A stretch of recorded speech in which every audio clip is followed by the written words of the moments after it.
In a creative move by anti-coup protesters in Yangon, many pretend that their cars have broken down in the city center.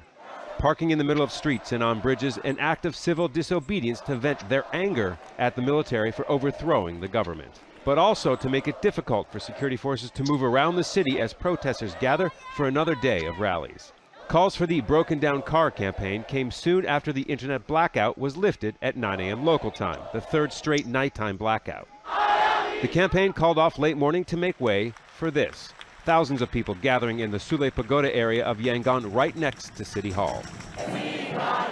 The protest was announced late Tuesday after the junta spokesman said that the military did not stage a coup when it overthrew the civilian government led by Aung San Suu Kyi.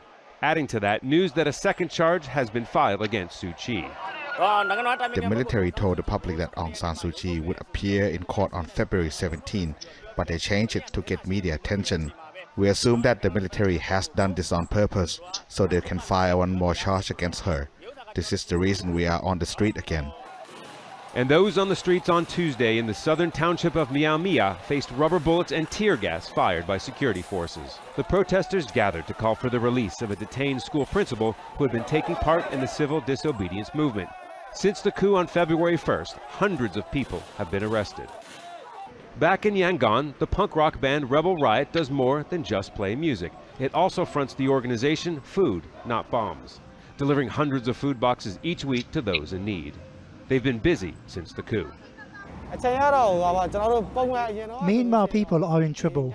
The economy is descending into darkness. People cannot sleep at night, can't even eat, and are getting threatened.